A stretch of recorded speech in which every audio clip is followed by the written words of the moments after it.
ও গো মা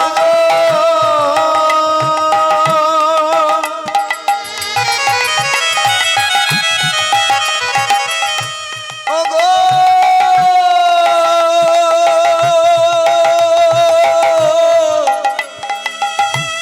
ও গো মা গো ত্রেতা যুগে তুমি ছিলে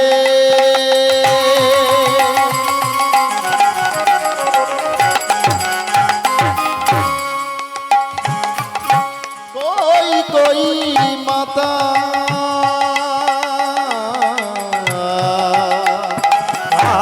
ত্রেতা যুগে তুমি ছিলে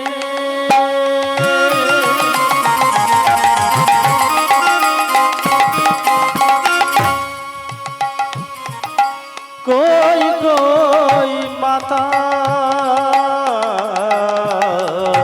তোমারি রনে বলে পাঠালো যে পিতা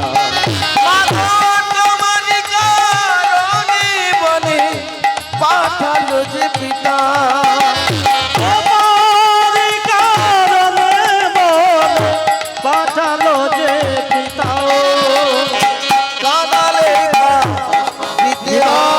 গৌরবানন্দে হরি হরি কথা কব মিথ্যা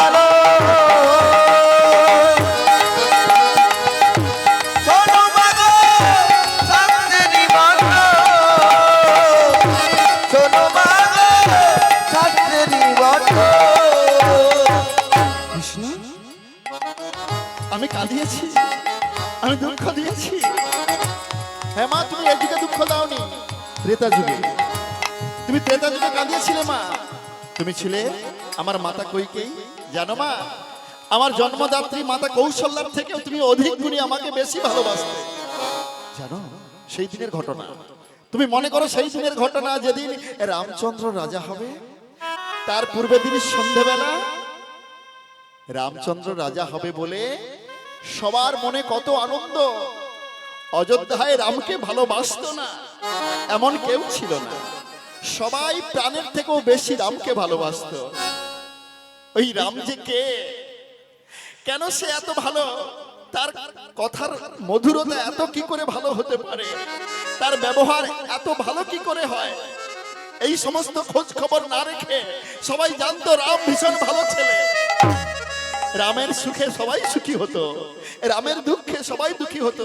জানো মা, যখন ঘোষণা হয়ে গেল রাজ্য জুড়ে রামচন্দ্র রাজা হবে, তার পূর্বদিন সন্ধ্যাবেলা সেই রাজ পরিবারের সবাই এসে উপস্থিত হয়েছে, সুন্দর করে সাজানো হয়েছে রাজ পরিবারকে। চারিদিকে সবাই আনন্দ করছে, কোথাও নৃত্য গীত সানাই শঙ্খধ্বনি উলুধ্বনি ভরে দিচ্ছে সবাই। আর রামচন্দ্র সিংহাসনে বসেছেন, তখনও রাজমুকুট পরানো হয়নি। জানো মা, ঠিক সেই সময় ওই দাসী মন্থরা এসে তোমার কর্ণগোচরে কুমন্ত্র দিল। আরে তুমি এত লাফাচ্ছ কেন? রাম রাজা হলে তুমি হবে কি? তুমি দাসী হবে। ওই রাজমাতা হবে কে? কৌশল্যা। তোমার কি লাভ? এখনো সময় আছে, ভালো করে মনে করে দেখো। তোমার স্বামীর কাছে তুমি এখনো দুটো বর প্রাপ্ত আছো, সেই দুটো বরে এই মুহূর্তে কাজে লাগিয়ে দাও। মা, তোমার মনে আছে সেই মন্থরার কুমন্ত্র নাই? তুমি মলিন বদনে মলিন বসন পরিধান করে গৃহের মধ্যে গিয়ে বসে আছো। আমার পিতা তোমাকে তন্ন তন্ন করে খুঁজছে, কোথাও খুঁজে না পেয়ে যখন গৃহের মধ্যে প্রবেশ করলো, একই তুমি মলিন বদনে মলিন বসন করে বসে আছো কেন? তোমার কি হয়েছে? হ্যাঁ, আরে আমাদের রামচন্দ্র রাজা হতে চলেছে, দেখো না সবাই কেমন করে আনন্দ করছে, সবাই নতুন নতুন বস্ত্র পরিধান করেছে। আর আমি জানতাম সবচেয়ে বেশি খুশি তুমি হবে, কারণ রামকে তুমি না সবচেয়ে বেশি ভালোবাসো। তোমার কি হয়েছে? তুমি এমন করে মলিন বদনে বসে আছো কেন? বলো না, বলো না কইকেই, তোমার কি হয়েছে? তোমার মনে পড়ে আমি তোমাকে দুইবার মৃত্যুর হাত থেকে বাঁচিয়েছিলাম বলে তুমি আমাকে দুটো বর দেবে বলেছিলে, মনে আছে বই কি? খুব খুব মনে আছে। আগে আমার রামকে রাজা হতে দাও, তারপরে তুমি যেটা চাইবে সেটাই তোমাকে দেব। না না না, আমাকে এই মুহূর্তে এক্ষুনি সেই দুটো বর দিতে হবে। কি বর? কি চাইছো তুমি? আচ্ছা, একটু সময় কি অপেক্ষা করা যাবে না? না না, অপেক্ষা করা যাবে না। এই কমণ্ডলের জল নাও। আমাকে সত্য করতে হবে। তুমি আজকে আমার কথা বিশ্বাসও করতে পারছো না? না, পারছি না। কমণ্ডলের জল নিয়ে বলো সত্য, সত্য বলো সত্য, সত্য বলো সত্য। সত্য। আমি কি চাই জানো? আগামী কল্য প্রভাতে ওই রামের বদলে আমার পুত্র ভরত হবে রাজা। বলো না গো। এ কি বলছো? এ কি বলছো তুমি? আমার দ্বিতীয় বর্ষ না, আগামী কল্য প্রভাতে ওই রামচন্দ্রের হবে 14 বছরের জন্য বনবাস। বলো না তুমি অমন করে, বলো না। ওই যে, এ কি বলছো তুমি? তুমি না আমার রামকে সবচেয়ে বেশি ভালোবাসতে। তোমার মনে, তোমার প্রাণে রামের প্রতি যে এতটা ঘৃণা ছিল আমি কোনোদিন বুঝতে পারিনি, কোনোদিন বুঝতে পারিনি। না না না, আমি জীবনে কোনোদিন রামকে দুঃখ দেওয়ার কথা ভাবিনি, কোনোদিন কল্পনা করিনি। আমি কেমন করে বলবো? এই মা, তুমি তো সেই মা। আজকের যে মাকে দেখছি, তুমি কি পাল্টে গেছো? তুমি তো সেই মাই ছিলে। বলো না, বলো না, তুমি কেমন করে এমন বর চাইতে পারো? রাম কোথাও চলে গেলে তুমি বহির দরজায় অপেক্ষা করো। রাম কখন ফিরে আসবে? রাম কিছু না খেলে তুমি কিচ্ছু সেবা করো না। রাম যেটা খেতে ভালোবাসে তুমি সেটাই তার জন্য রান্না করে রাখো, তার জন্য প্রস্তুত করে রাখো। বলো, আজকে তোমার কি হয়েছে? আমি কেমন করে রামকে বলবো? আমি বলতে পারবো না। জানো কইকেয়ী, এই সব কি ছিল তোমার অভিনয়? তুমি যে রামকে এত ভালোবাসতে, এই সবই ছিল তোমার। না না না, মা হয়ে এমন ছলনা আর আশ্রয় নিতে নাই। মা হয়ে এমন করে ছলনা করতে নাই গো। জানো কইকেয়ী, জীবনে আমি কি পেয়েছি জানি না, রামের মতো সন্তানকে পেয়েছি। আমি ভেবেছি আমার জীবনের শ্রেষ্ঠ সম্পদ আমি পেয়েছি। রামের মতো সন্তানকে পেয়ে আমার জীবন ধন্য হয়েছে।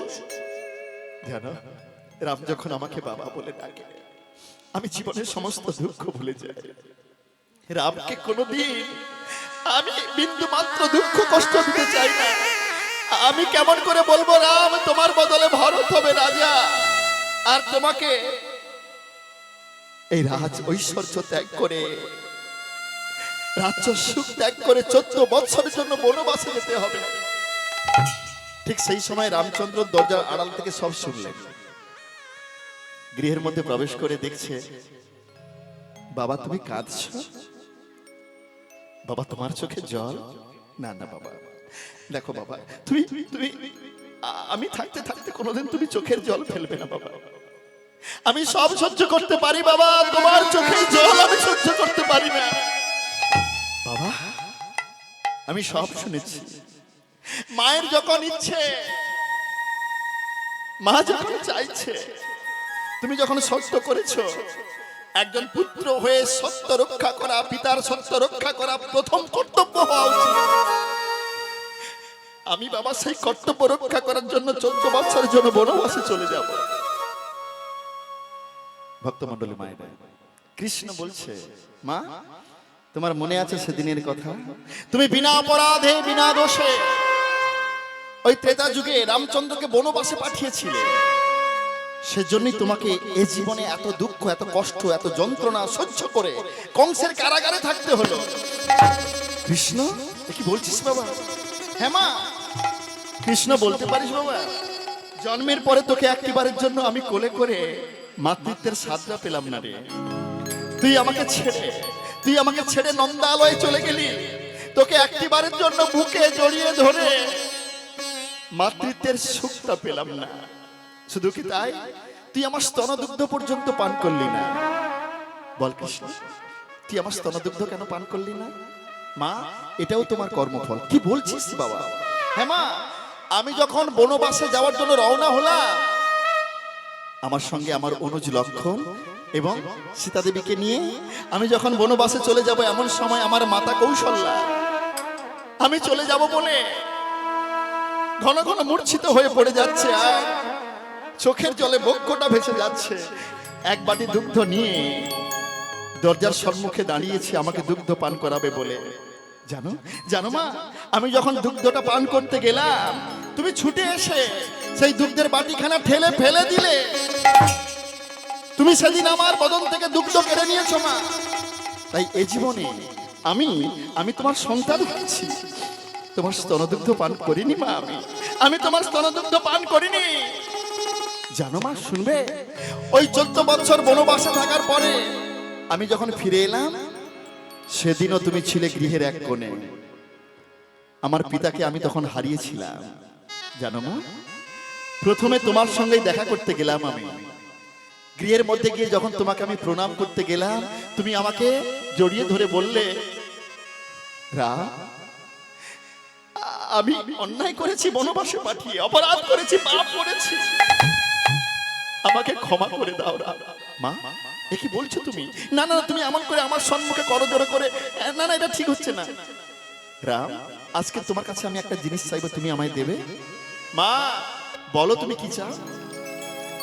আমি তোমার মা হতে চাই।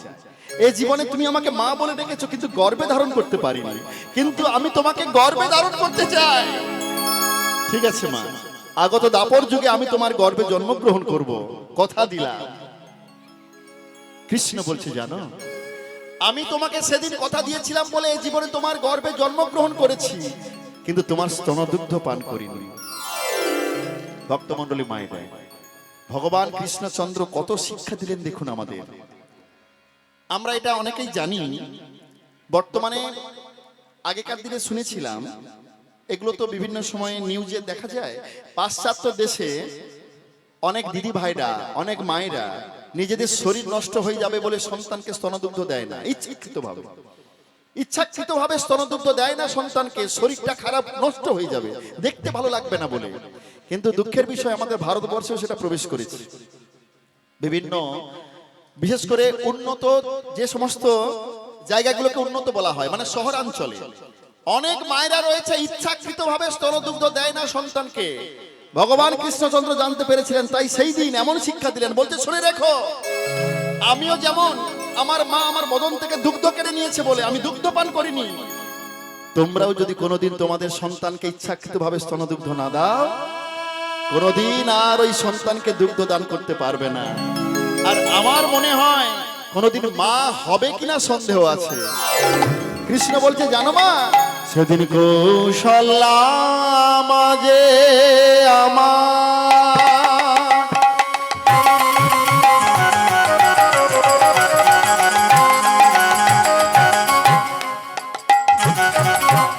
কত কেঁদেছিল, কৌশল্যা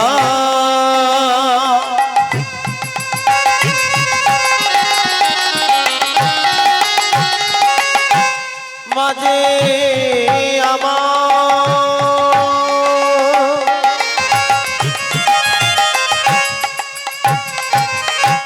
কত কেঁদেছিল,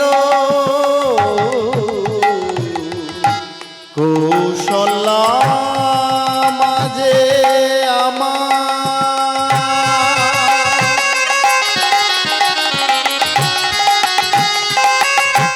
কত কেঁদেছিল, কৌশল্যা মাঝে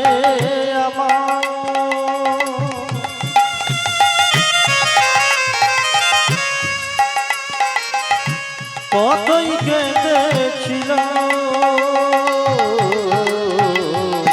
কেঁদে কেঁদে 14 বছর পার করে দিল।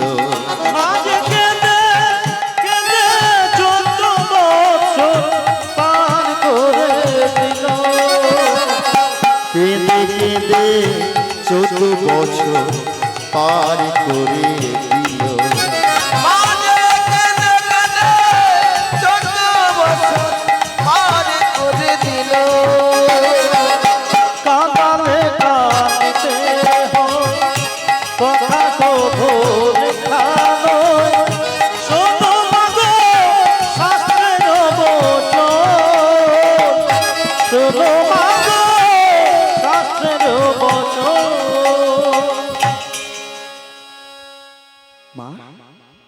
সবই তোমার কর্মফল মা।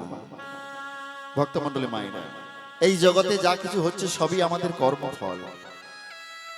পাপ ছাড়ে না বাপকে। কোন মানুষ যদি অন্যায় করে, অপরাধ করে, তার জন্য তাকে শাস্তি কিন্তু পেতে হবে। হয়তো আমি ভাবছি কেউ দেখতে পেল না, কেউ জানলো না আমার অপরাধটা, কিন্তু কেউ না জানলে অন্তর্যামী ভগবান সবার খবর রেখেছেন এবং তিনি সব কিছু জানেন। ভগবানের চোখে কোনোদিন ফাঁকি দেওয়া যায় না গো। তাই ভগবানের পিতামাতা হয়েও তাদেরকে কিন্তু এমন করে দুঃখ, এমন করে যন্ত্রণা, এমন করে কষ্ট পেতে হলো। এতক্ষণ পিতা পাশে বসে বসে সব শুনলেন। পিতা এসে বলছে, আচ্ছা কৃষ্ণ, তোমার মা অন্যায় করেছে, মা দোষ করেছে, মা পাপ করেছে, মা শাস্তি পাবে, আমি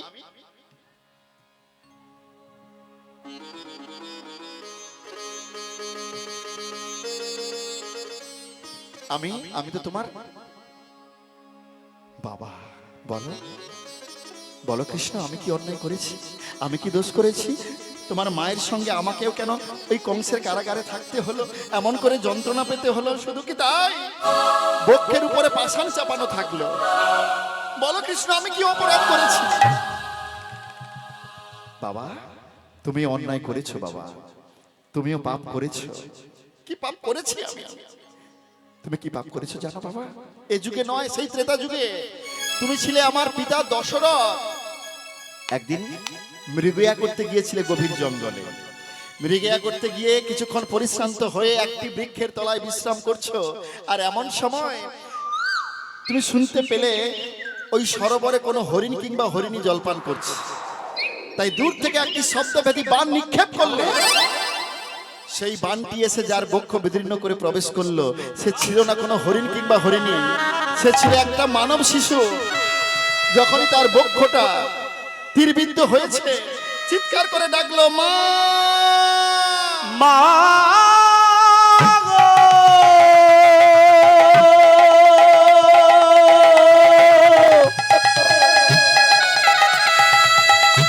ও গো মা গো।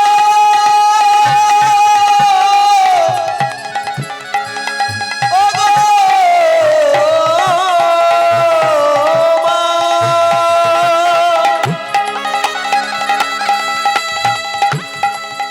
আমারে কি হলো গো মা গো, এমন যন্ত্রণা আমি সহিতে পারি না। এ তো কোনো মানব শিশু হবে? আমি কি ভুল করলাম? আমি অন্যায় করেছি, অপরাধ করলাম?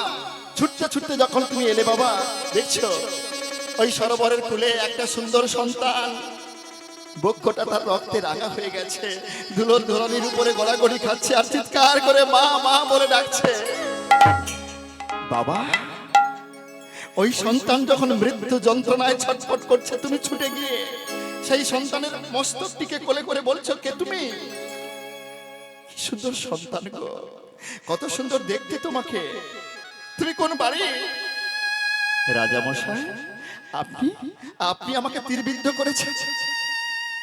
হ্যাঁ, এই হতভাগ্য তোমাকে তীরবিদ্ধ করেছে। রাজা মশাই, আমার যে ভীষণ যন্ত্রণা হচ্ছে, আমি যে আর বাঁচবো না। কি বলছো? না না না না, তোমাকে আমি সুস্থ করবই। রাজা মশাই, সে যে আর সম্ভব নয়, আমার যে ভীষণ যন্ত্রণা হচ্ছে। জানেন রাজা মশাই, আমি জল আনতে এসেছিলাম, কিন্তু জল আনতে এসে যে আমি ফিরে যাব না কোনোদিন ভাবিনি। আমার পিতামাতা যে ভীষণ অভাগা, অভাগিনী। তোমার পিতার নাম কি? আমার পিতার চোখে দেখতে পায় না, আমার মাও চোখে দেখতে পায় না। তোমার পিতার নাম? আমার পিতার নাম হলো অন্ধমুনি। আমি যদি না ফিরে যাই, আমার পিতামাতা যে তারা ভালো করে বাঁচতে পারবে না। আমার মৃত্যুর পরে আমার পিতামাতাকে গিয়ে আপনি মৃত্যু সংবাদটা দিয়ে আসবেন। কি বলছো? তুমি অন্ধমুনির ছেলে?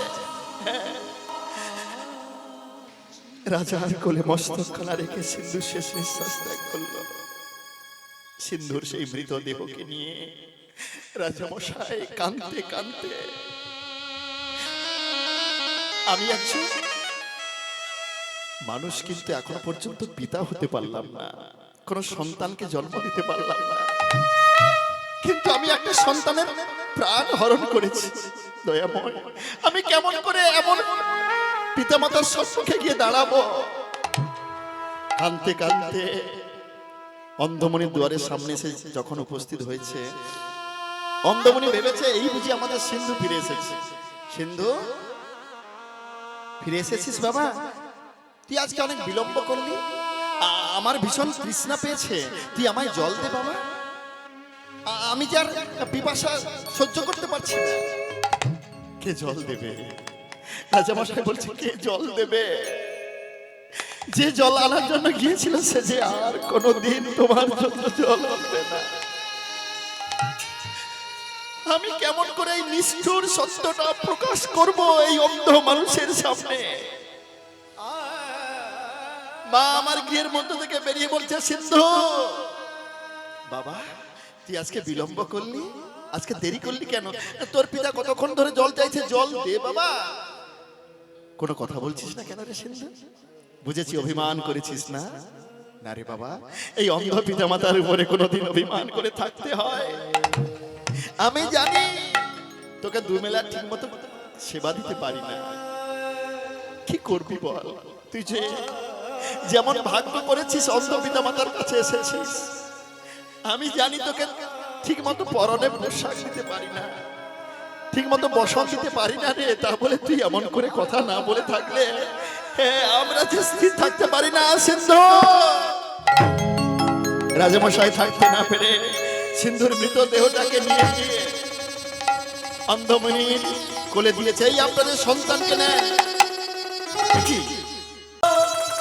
বলো না গো,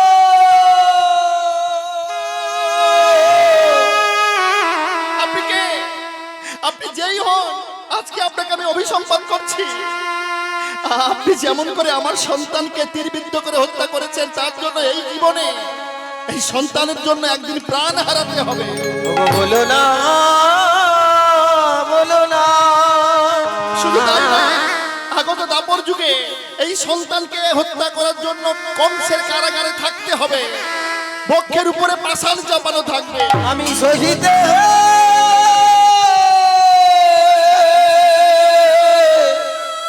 আমি সহিতে পারি না, বলো না মুনিবর, বলো না, মুনিবর, বলো না, না, না গো।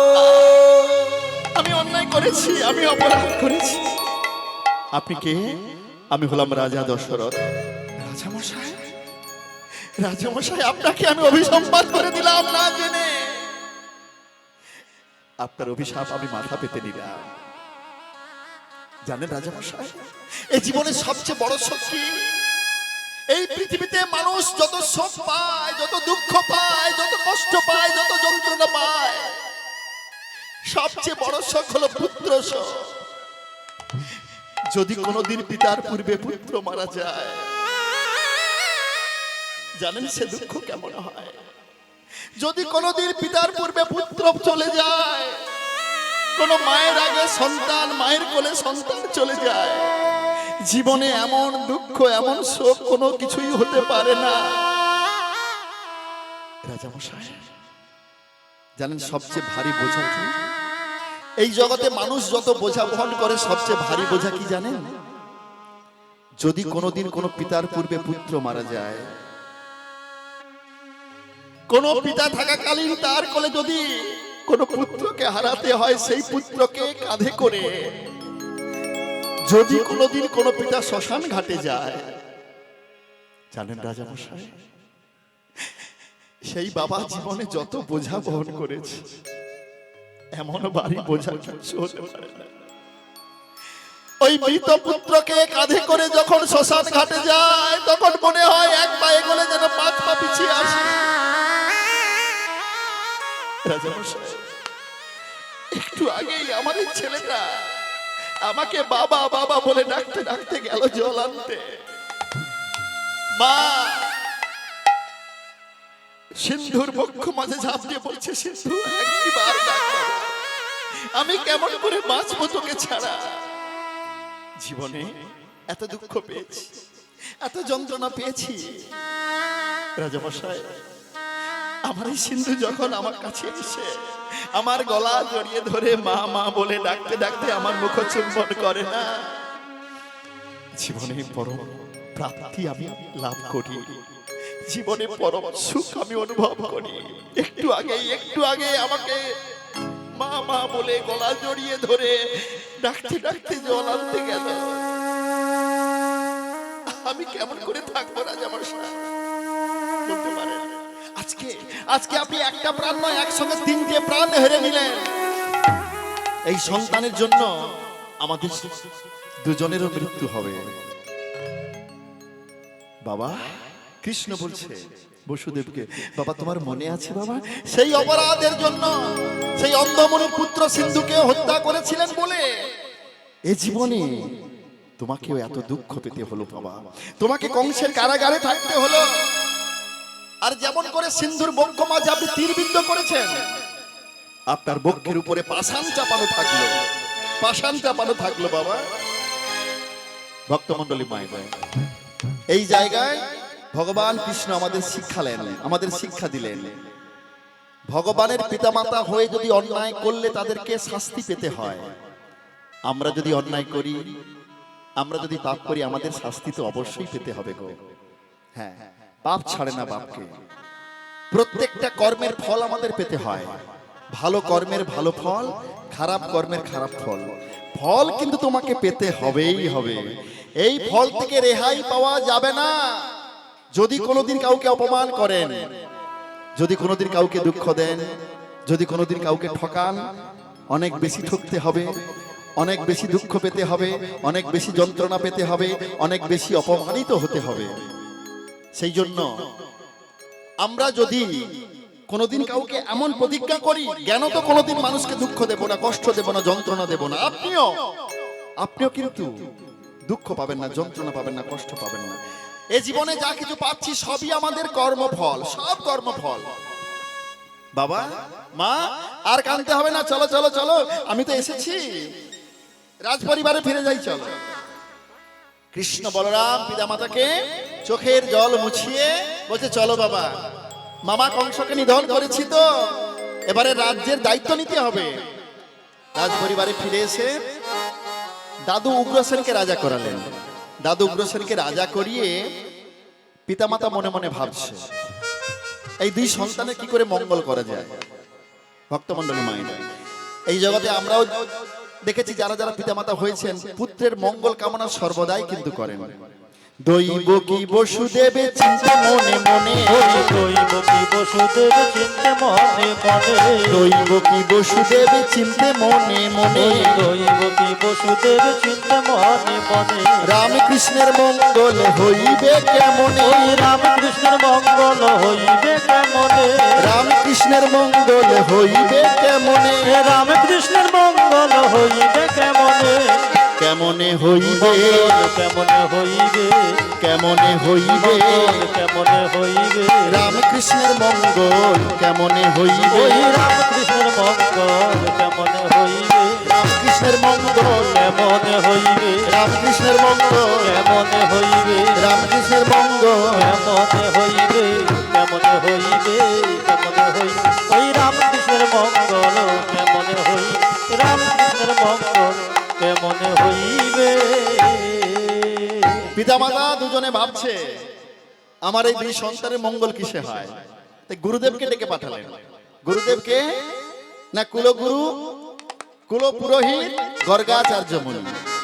গর্গাচার্য মুনিকে যখন ডেকে পাঠিয়েছেন, গর্গাচার্য মুনি আসি উপনীত হইলা, গর্গাচার্য মুনি আসি উপনীত হইলা, গর্গাচার্য মুনি আসি উপনীত হইলা, গর্গাচার্য মুনি আসি উপনীত হইয়া শাস্ত্রের বিহিত কথা কহিতে লাগিলা, শাস্ত্রের বিহিত কথা কহিতে লাগিল, শাস্ত্রের বিহিত কথা কহিতে লাগিলা, শাস্ত্রের বিহিত কথা কহিতে লাগিল, কহিতে লাগিলা, কহিতে লাগিল, কহিতে লাগিলা, কহিতে লাগিল, শাস্ত্রের বিহিত কথা কহিতে লাগিলা, শাস্ত্রের বিহিত কথা কহিতে লাগিল, শাস্ত্রের বিহিত কথা, কহিতে লাগিল, শাস্ত্রের বিহিত কথা। কহিতে লাগিল, বিদায় গুরু গৌর প্রেমানন্দে উলুধ্বনি হরি হরি বল। শাস্ত্রের বিহিত কথা কহিতে লাগিল, শাস্ত্রের বিহিত কথা কহিতে লাগিল। গুরুদেব যখন এসে উপস্থিত হলেন, বলছে এই দুই পুত্রের মঙ্গল করতে গেলে একটা কাজ করতে হবে, কি না এদের উপনয়ন করাতে হবে। ভক্তমণ্ডলী মায়েরা, এদের উপনয়ন করাতে হবে। ঠিক তদ্রুপ ভগবানের যদি উপনয়ন হয়, দীক্ষা হয়, এই জগতে প্রত্যেকটা মানুষের কিন্তু দীক্ষা নেওয়া প্রয়োজন, গুরুদেবের চরণে আসা উচিত। গুরু ছাড়া পদ নেই, আর কড়ি বিনে হাট নেই। হ্যাঁ, আমি প্রথমে বলেছিলাম আপনারা যতই কীর্তন শুনুন, যত টাকা খরচ করে কীর্তনিয়া নিয়ে আসুন না কেন, একটু কীর্তনিয়ার কথাগুলোকে নিজেদের জীবনে প্রয়োগ করতে হবে, তাই না? এই জগতে স্বামী বিবেকানন্দ, যিনি বিশ্ব ধর্ম সম্মেলনে আমাদের সনাতন ধর্মকে সর্বশ্রেষ্ঠ বলে প্রতিপন্ন করলেন, তিনিও কিন্তু গুরুদেবের কাছে গিয়ে আশ্রয় নিয়েছিলেন, তাই না? স্বামী বিবেকানন্দের গুরুদেবের নাম কি? ও মায়েরা, একদম রামকৃষ্ণ পরমহংসদেব। রামকৃষ্ণ পরমহংসদেবকে জগতের মানুষ জানতো না যদি বিবেকানন্দের মতো একজন শিষ্য না আসতো। তাহলে স্বামী বিবেকানন্দ এত ব্রিলিয়ান্ট, এত শিক্ষা, এত ধী শক্তি ছিল তার, তবুও তিনি যদি গুরুদেবের চরণে আসতে পারে, আমাদের সবার আসা উচিত। এখানে যত ভক্ত উপস্থিত হয়েছেন, সবার কাছে আমার অনুরোধ, এই জীবনটাকে সার্থক করতে গেলে, এই জীবনটাকে ধন্য করতে গেলে গুরুদেবের চরণে আসতে হবে। দেখুন, ভগবান আমাদের এত সুন্দর দামি দেহটা দিয়েছেন, কত দাম জানেন এই দেহটা? কোনোদিন ভেবেছেন? আমাদের ভগবান দুটো চোখ দিয়েছেন, এই দুটো চোখের দাম কত হতে পারে? আমাদের একটা সুন্দর হার্ট দিয়েছেন, হার্ট, হৃৎপিণ্ড, যেটা বন্ধ হয়ে গেলে কাজ শেষ। এই একটা হার্টের দাম কত হতে পারে? আমাদের রয়েছে বৃক্ক, আমাদের রয়েছে কিডনি। তাহলে এইগুলোর দাম কত? কত দামি দামি জিনিস ভগবান দিয়েছে। এই দেহটা দিয়েছেন কেমন করে পরিচালনা করতে হয়, এই শিক্ষা কি আমরা কোনোদিন পেয়েছি? এই শিক্ষা কিন্তু আমরা পেলাম না।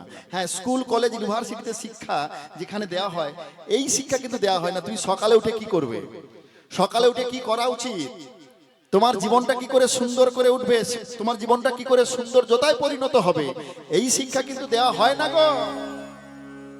যেমন দেখুন, আপনি যদি দামি জিনিস, কিছু খুব দামি জিনিস বাজার থেকে কিনতে যান, একটা দামি ফ্রিজ কিনলেন, সেই ফ্রিজটা কেমন করে চালাতে হবে একটা ম্যানুয়াল থাকে, একটা কাগজ দেওয়া হয়। আপনি যদি একটা দামি ফোন, দামি কেন, কমা ফোন কিনতে গেলেও একটা ফোনের সঙ্গে কাগজ থাকে, ফোনটা কেমন করে ব্যবহার করতে হয় সেখানে কিন্তু লেখা থাকে। আপনি একটা দামি ফ্যান কিনুন, সেই ফ্যানটাও কেমন করে ব্যবহার করতে হবে সেখানে লেখা থাকে। আপনি টিভি কিনুন, টিভির সঙ্গে কিন্তু একটা কাগজ থাকে। আচ্ছা, ভগবান আমাদের এত সুন্দর একটা দেহ বাড়ি দিলেন, এই দেহটা কেমন করে পরিচালনা করতে হয় সেই শিক্ষা কি আমরা পেয়েছি? ভক্তমণ্ডলী মায়েরা, যদি আমরা সঠিকভাবে জীবন যাপন করতে না জানি, আরে টিভিটা তুমি নিয়ে এসেছো, কেমন করে যদি চালাতে হয় না শেখো, না জানো, তাহলে দেখবে টিভিটা কিছুদিন পরে ব্যবহার করতে করতে খারাপ হয়ে যাবে। ঠিক তদ্রুপ আমাদের এই সুন্দর দেহটা কেমন করে পরিচালনা করতে হবে সেটা শেখার জন্য, জানার জন্য তোমাকে যেতে হবে গুরুদেবের চরণে। হ্যাঁ, গুরুদেবের চরণে গিয়ে আমাদের শিক্ষা অর্জন করে আমাদের জীবনটাকে ধন্য করতে হবে। আরে বাবা, এমনি এমনি কিন্তু ভগবানের কাছে যাওয়া যায় না, পৌঁছানো যায় না, ভগবানের কৃপা পাওয়া যায় না। আশ্রয় করিয়া ভজে তারে কৃষ্ণ নাহি ত্যাজে, আর সবে মরে অকাল। এই মানব জন্মটা ধন্য করতে গেলে অবশ্যই গুরুদেবের চরণে আশ্রয় গ্রহণ করতে হবে। মায়েরা, গোবরে পোকা জানেন? গোবরে পোকা, গোবর আছে না? আরে গরুই নেই, গোবর কি করে থাকবে? ওই গোবরে যে পোকাগুলো হয় তাকে বলা হয় গোবরে পোকা। এখন একদিন একটা গোবরে পোকা কি করেছে, সে ভাবছে আমি ভগবানের চরণে যাব। সে যখনই ভগবানের চরণে যাওয়ার চেষ্টা করছে, ঠাকুর মশাই ধরে ফিকে দিচ্ছে দূরে। আবার যখন যাচ্ছে আবার ফিকে দিল। আবার যখন যাচ্ছে ঠাকুর মশাই এবারে রেগে অনেক দূরে। গুবরি পোকাটা ভাবছে তাহলে কি আমি ভগবানের চরণে যেতে পারবো না? ঠিক আছে, এবারে চেষ্টা করি একটু ভালো করে।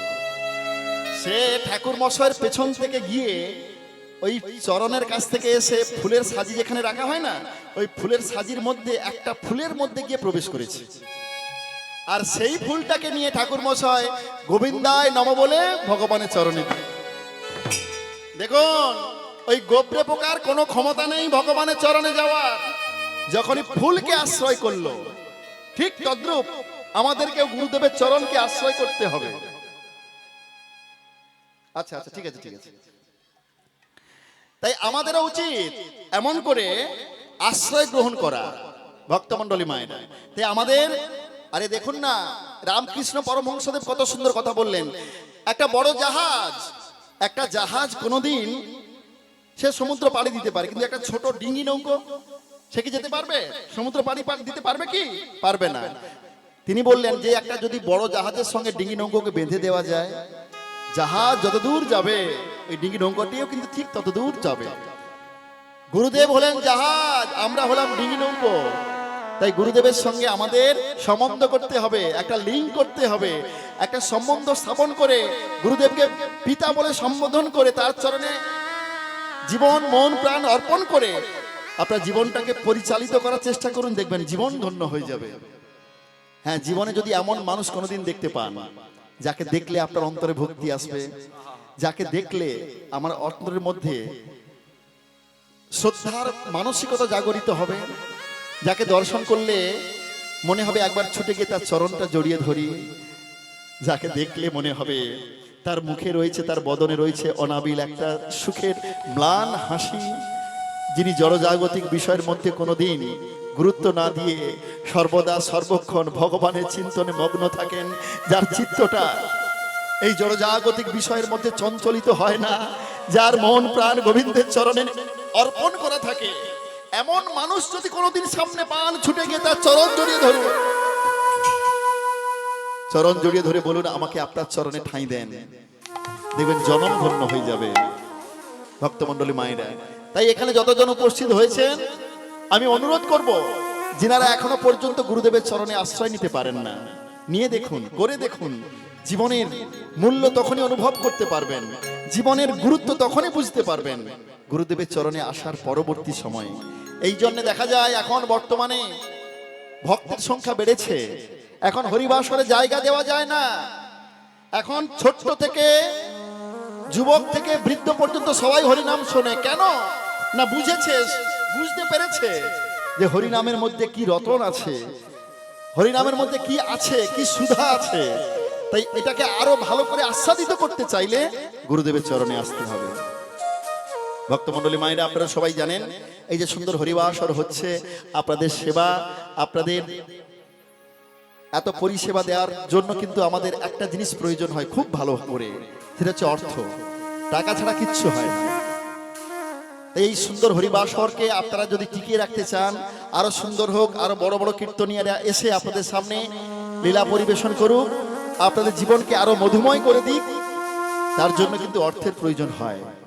কমিটি দাদারা এত সুন্দর হরিবাসরের ব্যবস্থা করেছেন, তাই আপনাদের সামনে যাচ্ছে, আপনাদের যেমন সামর্থ্য হবে একদম শ্রদ্ধা ভক্তি সহকারে আপনারা কিছু দান করবেন কমিটি দাদাদের, এবং এই হরিবাসরকে আরো দীর্ঘজীবী করবেন। আসলে দান করলে এই দান কখনো কিন্তু ফুরিয়ে যায় না। দ্রৌপদী মা এক টুকরো বসন দান করেছিলেন গোবিন্দকে, তার জন্য যখন সেই দ্রৌপদীর বস্ত্রহরণ হয়েছিল, কি হলো?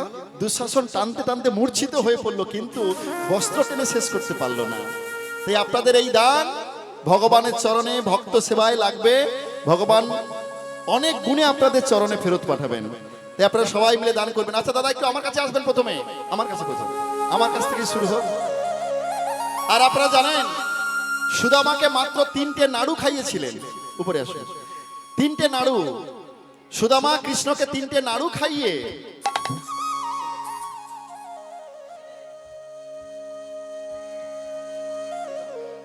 সুদামা ভগবান কৃষ্ণকে 3টে নাড়ু খাইয়েছিলেন বলে তার রাজ অট্টালিকা হয়ে গিয়েছিল গো। তাই ভক্তমণ্ডলী মায়েরা, আপনারা আপনাদের সামর্থ্য অনুযায়ী দান করুন, ভগবান অনেক গুণে ফেরত পাঠাবেন। নিদায় গুরু গৌর প্রেমানন্দে উলুধ্বনি হরি হরি বল।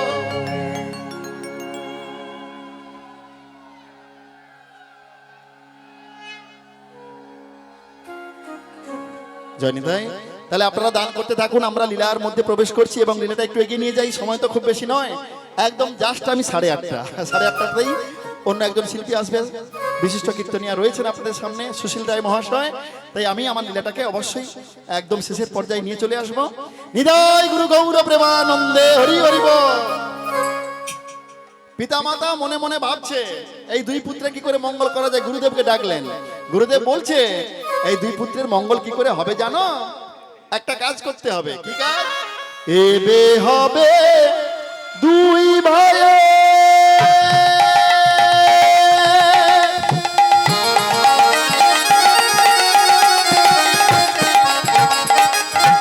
দেখে যা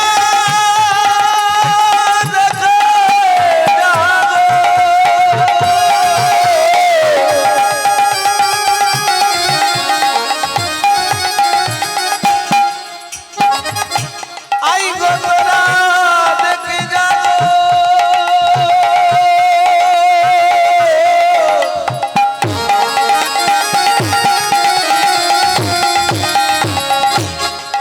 দেখে যাবো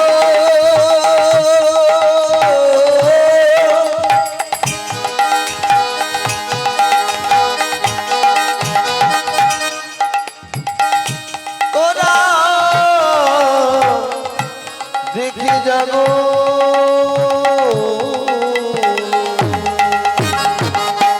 এবে হবে দুই ভাই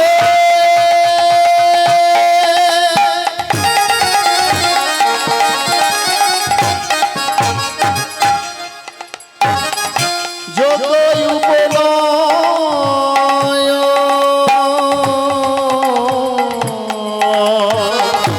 এবে হবে দুই ভাই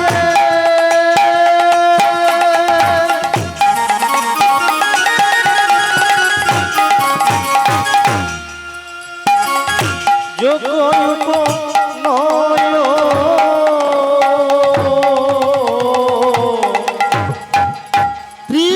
ত্রিভুবনবাসী গণে করয়া মন্ত্র ত্রিভুবনে বাসি বনে করে মন্ত্র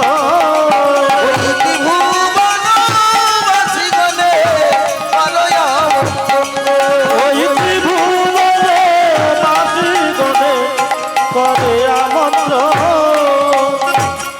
গুরুদেব, আপনি তো বললেন আমার এই দুই পুত্রের উপনয়ন যোগ্য হবে ত্রিভুবন নিমন্ত্রণ করতে, কিন্তু সমস্যা হচ্ছে আমি তো ত্রিভুবনে যেতে পারবো না। আমি তো এত এত তাড়াতাড়ি এত জায়গায় পৌঁছতেই পারবো না। তাহলে যে যেতে পারবে তাড়াতাড়ি তাকে আহ্বান করো, তাকে ডাকো। কে যেতে পারবে মা? যার কোনো বাধা নেই, কোনো বারণ নেই, যখন মনে হবে যখন খুশি সেখানে পৌঁছে যেতে পারে, সে হলো নারদ মুনি। তাই যখনই নারদ মুনিকে আহ্বান করা হয়েছে, নারদ মুনি এসে উপস্থিত। গুরুদেব আমাকে আহ্বান করলেন কেন? না তোমাকে আসলে দেখো, যজ্ঞ করতে গেলে যোগ্যবান ব্যক্তিরা যদি না আসে সেই যজ্ঞের কোনো সার্থকতা থাকে? কোনো সার্থকতা থাকে না। এই যে আমাদের কলিযুগের যুগ ধর্ম শ্রেষ্ঠ যজ্ঞ হরিনাম যজ্ঞ হচ্ছে এখানে, আপনাদের মতো যোগ্যবান ব্যক্তিরা এসেছেন বলেই কিন্তু এই যজ্ঞের সার্থকতা। নাহলে হরিনাম হচ্ছে, হরিনাম যজ্ঞ হচ্ছে, কোনো ভক্ত নেই, কেউ নেই, ভাল লাগবে কি? কোনোদিন সার্থকতা লাভ করতে পারে না। তাই বলছে শোনো শোনো নারদ, তোমাকে না এই স্বর্গ মর্ত পাতালের যোগ্যবান ব্যক্তিদেরকে আহ্বান করতে হবে। তাই গুরুদেব কোনো সমস্যা নাই। তাহলে প্রথমে কোথায় যাব? প্রথমে নিমন্ত্রণটা কাকে করব? ভক্তমণ্ডলী মায়েরা, বাড়িতেও কোনো যজ্ঞানুষ্ঠান করতে গেলে প্রথম নিমন্ত্রণটা কাকে করতে একটু জানতে হবে। শাস্ত্র কি বললো? প্রথমে যাইবে তুমি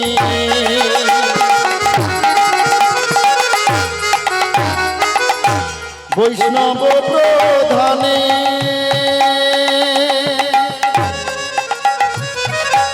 প্রথমে যাইবে তুমি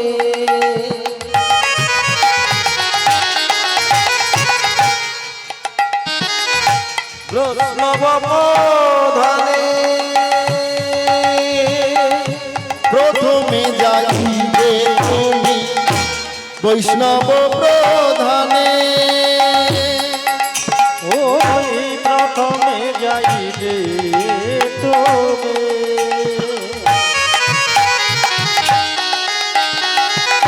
বৈষ্ণব প্রধানে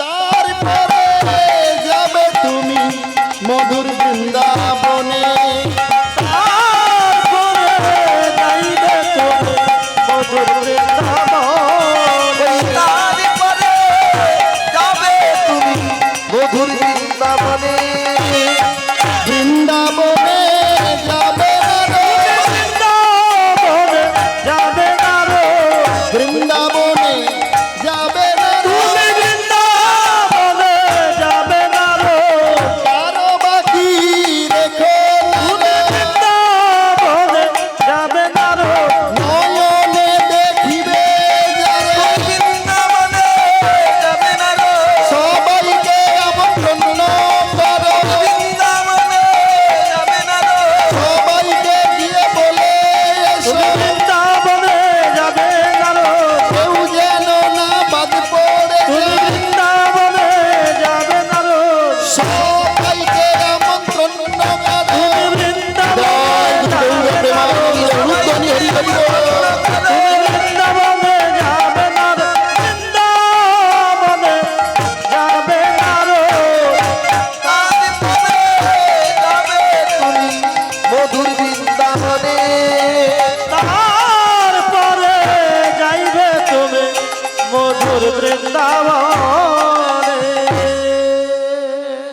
প্রথমে যাইবে তুমি বৈষ্ণব প্রধান ভক্তমণ্ডলী মায়ের শাস্ত্র কি বলল কোন যজ্ঞানুষ্ঠান করতে গেলে প্রথম নিমন্ত্রণটা করতে হবে গুরুদেবকে পরম আরাধ্য গুরুদেবের চরণে প্রথম নিমন্ত্রণটা করতে হয় তাই আজকে নারদমণি চলছে শ্রেষ্ঠ বৈষ্ণব প্রধান বৈষ্ণব তিনি কে বৈষ্ণবদের মধ্যে শ্রেষ্ঠ কে হ্যাঁ? একদম একদম মহাদেব ভোলানাথ তাই আজকে নারদ মুনি বিনা যন্ত্রে ভগবানের নাম গাইতে গাইতে চলছে কোথায় কৈলাস ধামে সবাই একটু হরিনাম করা যাবে কি হাতে করতালি দিয়ে বাহ সুন্দর চলুন সবাই মিলে আমরা নারদ মুনির সঙ্গে হরিনাম করতে করতে যাব সেই কৈলাস ধামে হরে মুরারে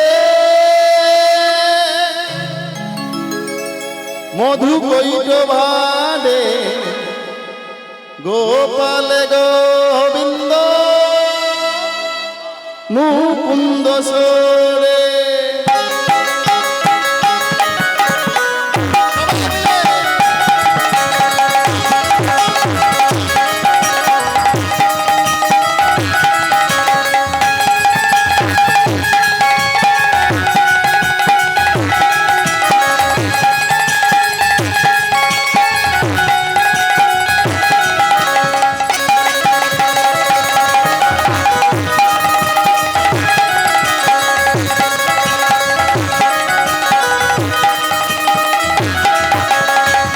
হরে মুরারে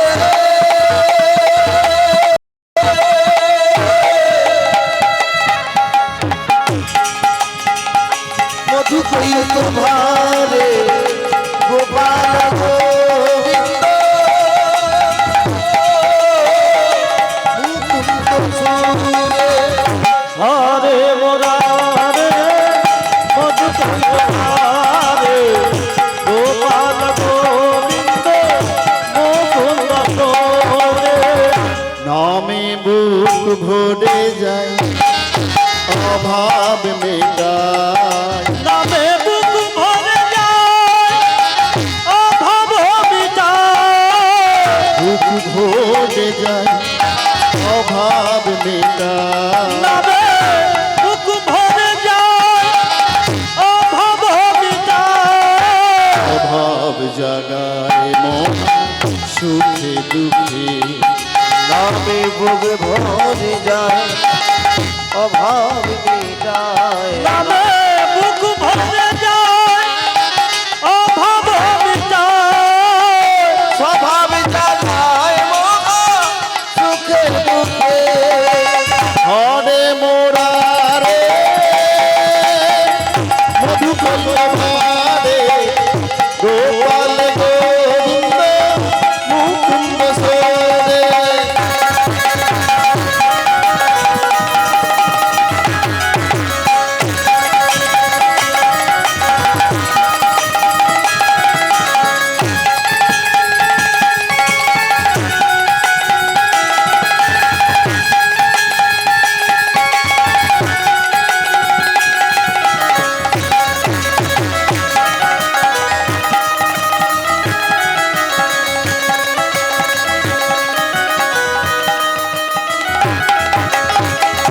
সবাই মিলে দুটি বাহু তুলে বলবো আমরা, ভোলা মহেশ্বর কি। যে ভক্ত রয়েছেন আমার মনে হয় এখান থেকে বারুইপুর থানা পর্যন্ত কিন্তু আমাদের কণ্ঠস্বরটা যাবে। জানেন আজকে তো আমরা যখন আসছিলাম সকালবেলা পুলিশ ধরেছে। পুলিশ যখন ধরলো আমার পাইলটটা তো গেলেন, আমিও পিছনে পিছনে গেলাম। গিয়ে আমি বলছি দাদা আসলে কি করবো বলুন তো, আমাদের সব মানে আমাদের বাড়ির পাশাপাশি সব ভাইদেরকে নিয়ে একটু হরিনাম করার চেষ্টা করি, সবাই মিলে আসি, আর আমাদের ছেড়ে দেন, আমাদেরকে ধরবেন কেন, কি জন্য ধরবেন? বলছেন না আপনি চলে যান, আপনি চলে যান, আমার ড্রাইভারদের সঙ্গে কথা, আমার সঙ্গে কথা বলতে চাইছে না। তো আমাকে তো আসতে হলো, কি করব আর, চলে এলাম। এমনি এমনি ছাড়লো না, 300 টাকা কিন্তু নিয়েছি। তো যাই হোক, তাহলে এমন করে বলতে হবে যেন ওরাও শুনতে পায় না, হরিনাম এমন একটা জিনিস, শুধু পুলিশ থাকলে কিন্তু আমাদের সমাজকে সুরক্ষিত দান করা যাবে না, তাই না? যদি পুলিশ দিয়ে আমরা ভাবি আমাদের সমাজকে সঠিক পথে নিয়ে যাব, সেটা কিন্তু নয়। যতক্ষণ না মানুষের অন্তরের মধ্যে শুদ্ধতা আসবে, নিজেরা যতক্ষণ না সঠিক হবে, কোনোদিন যতই পুলিশ দেয়া হোক সমাজকে সঠিক পথে নিয়ে আসা যাবে না। তো যাই হোক, তবু আমরা আসি, ছুটে আসি অনেক দূর দূরান্ত থেকে। একটু জোরে বলবো আমরা, ভোলা মহেশ্বর কি, ভোলানাথ কি, তারকেশ্বর নাথ কি, আশুতোষ কি, নিতাই গুরু গৌর প্রেমানন্দে উলুধ্বনি হরি হরি বল।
কি ব্যাপার, আপনি যে নয়ন মুদ্রিত করে সব সময় ভগবানের ধ্যান করছেন, না?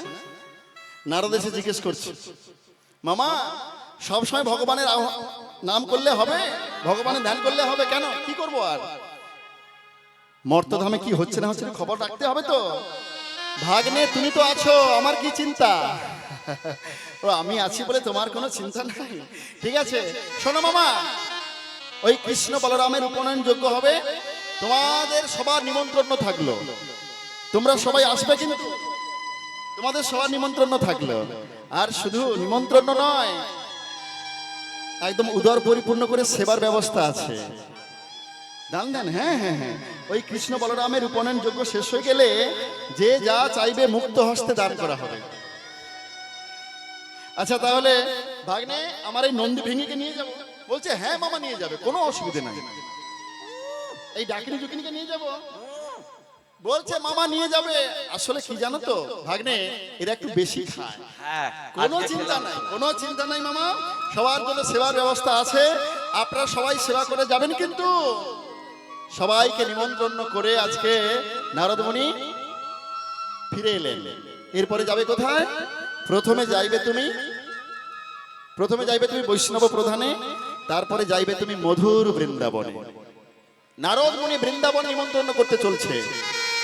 আজকে এই যে সুন্দর আনন্দ ঘন মুহূর্তে আমরা সবাই পৌঁছেছি, এই সুন্দর পরিবেশটা সৃষ্টি হয়েছে, এটাও কিন্তু বৃন্দাবন।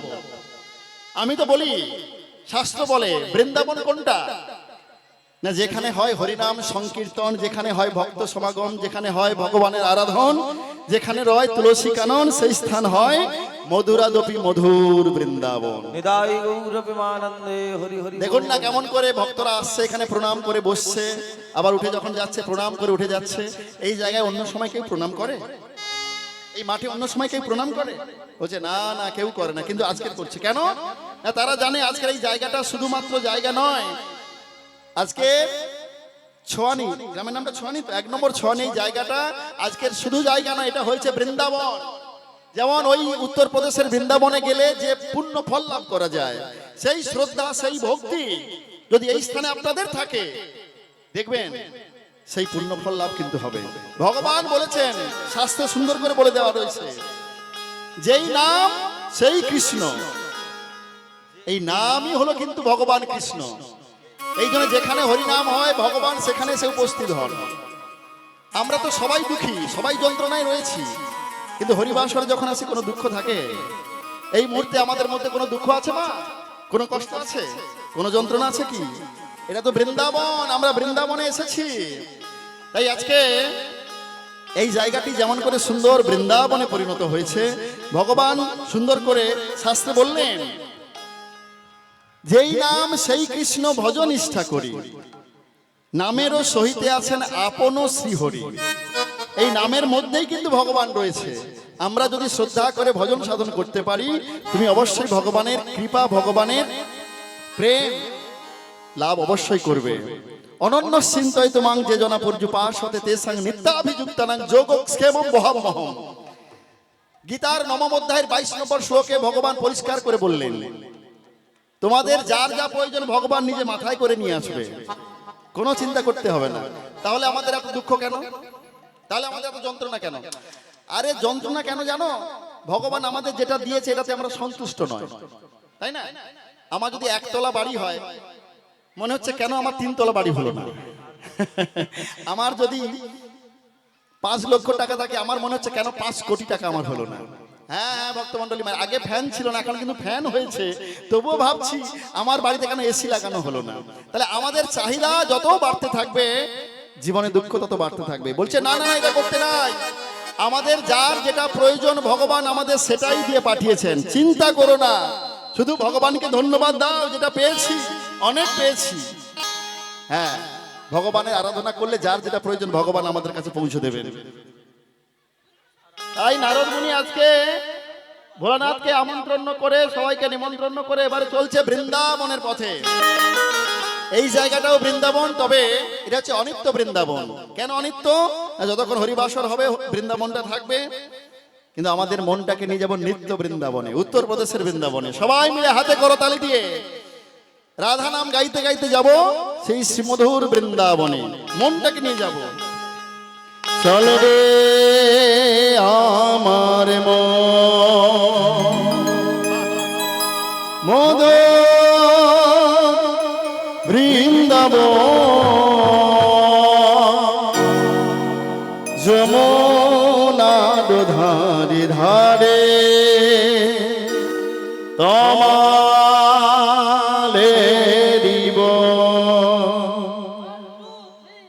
সবাই মিলে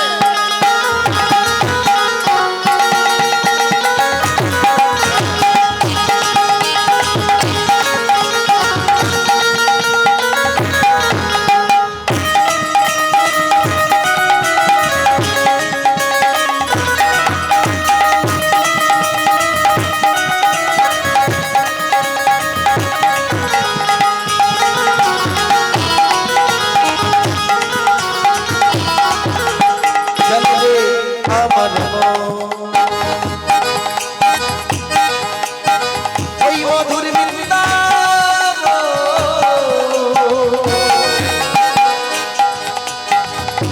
যমুনার ধারে ধারে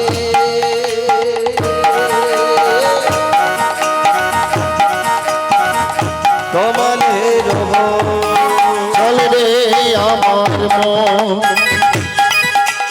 মধুর বৃন্দাবন যমুনার ধারে ধারে কমলেরি বন বন বন বন। চল রে আমার মন মধুর বৃন্দাবন যমুনার ধারে ধারে কমলের বন।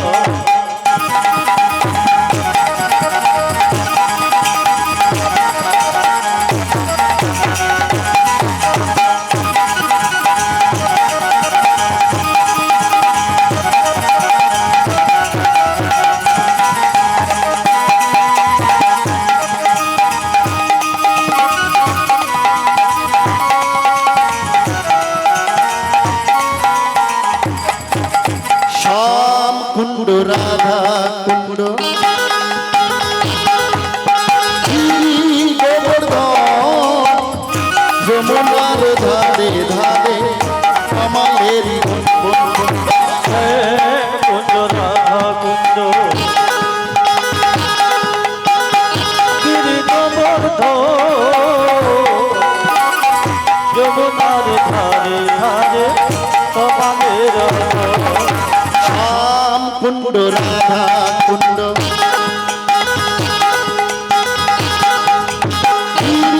গোবর্ধন যমুনার ধারে ধারে কমলেরি বন। শ্যামকুণ্ড রাধাকুণ্ড ওই গিরি গোবর্ধন যমুনার ধারে ধারে কমলের বন। চল রে আমার মন মধুর বৃন্দাবন যমুনার ধারে ধারে কমলেরি বন। চল রে আমার মন ওই মধুর বৃন্দাবন যমুনার ধারে ধারে কমলের বন। ললিতা বিশাখায় আদি ওরে ললিতা ললিতা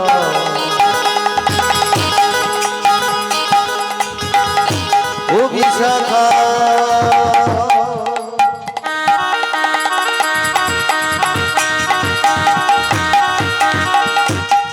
তোরা দেখে যা ওই ললিতা বিশাখা রে যত সখী গো যমুনার ধারে ধারে চল রে আমার মন মধুর বৃন্দাবন যমুনার ধারে ধারে কমলের বন। শ্যাম কুণ্ড রাধা কুণ্ড গিরি গোবর্ধন যমুনার ধারে ধারে কমলেরি বন। শ্যামকুঞ্জ রাধা কুঞ্জ গিরি গোবর্ধন যমুনার ধারে ধারে কমলের বন। শ্যাম কুণ্ড রাধা কুণ্ড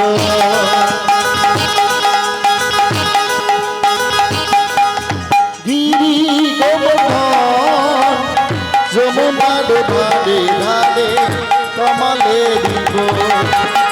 শ্যামকুঞ্জ রাধাকুণ্ড ওই গিরি গোবর্ধন যমুনার ধারে ধারে কমলের বন। চল রে আমার মন মধুর বৃন্দাবন যমুনার ধারে ধারে কমলেরি বন। চল রে আমার আমার মধুর বৃন্দাবন যমুনার ধারে ধারে কমলের চলো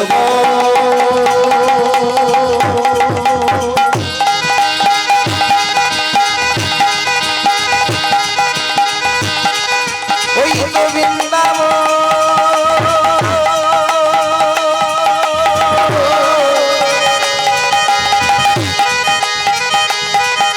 ওই যমুনার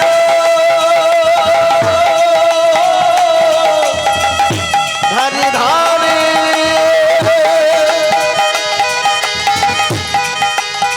ওই যমুনার ধারে ধারে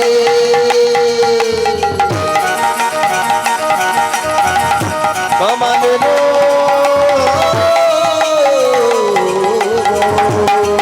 ওই যমুনার ধারে ধারে কমলের ওই যমুনার ধারে ধারে কমলের ওই যমুনার ধারে ধারে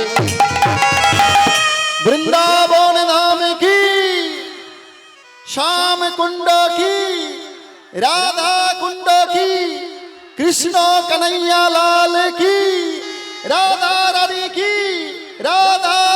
की यमुना मैया की निताय गुरु गौर प्रेमानंद उलुध्वनि हरि हरि बोल। বৃন্দাবনে এসে সবাইকে নিমন্ত্রণ করলেন, নিমন্ত্রণ করে পাতালে গিয়েও নিমন্ত্রণ করলেন। সবাই নিমন্ত্রণ পত্র পেয়ে সঠিক সময় সঠিক দিনে এসে উপস্থিত হয়েছে। আজকের কৃষ্ণ বলরামকে দুজনকে গৈরিক বস্ত্র পরানো হলো। এত সুন্দর রূপ এর আগে মানুষ কখনো দেখেনি কৃষ্ণের। তাই যে একবার কৃষ্ণের দিকে তাকিয়েছে তার মন হরণ হয়ে গেছে। কখন যে যজ্ঞটা শেষ হয়ে গেল জানতেই পারল না। যজ্ঞ হলো সমাপনে দান লইয়া সর্বজন, এই যজ্ঞ হলো সমাপনে দান লইয়া সর্বজন, যজ্ঞ হলো সমাপনে দান লইয়া সর্বজন। এই যজ্ঞ হলো সমাপনে দান লইয়া সর্বজন। একটু 10 মিনিট আমার টাইম দেওয়া আছে।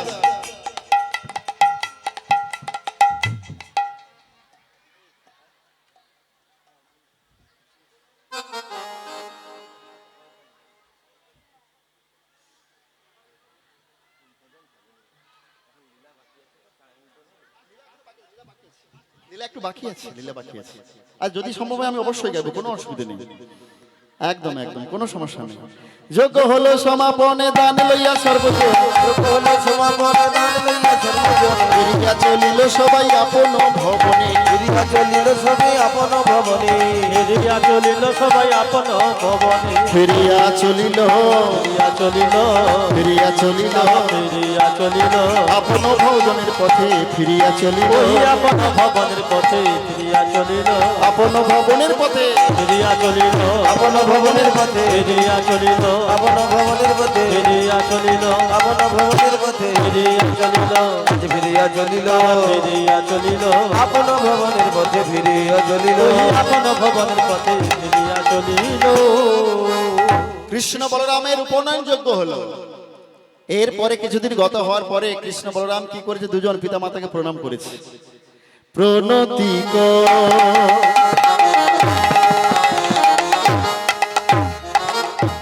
রিয়া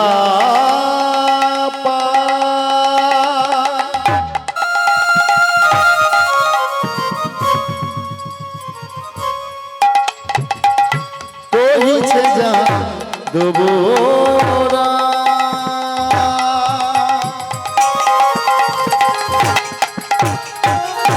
প্রণতি কো রিয়া পাও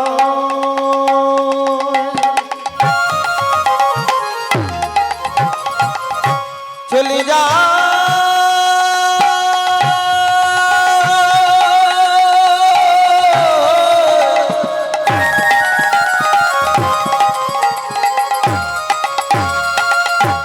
ওই তো কৃষ্ণ বলা না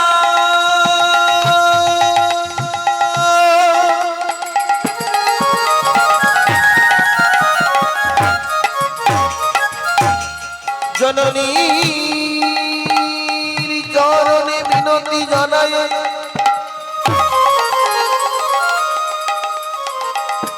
ওই কৃষ্ণ বলরাম চলে যা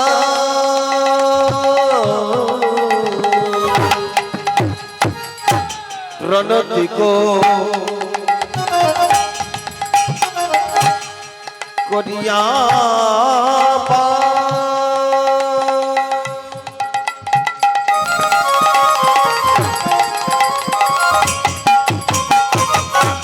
চলিল যা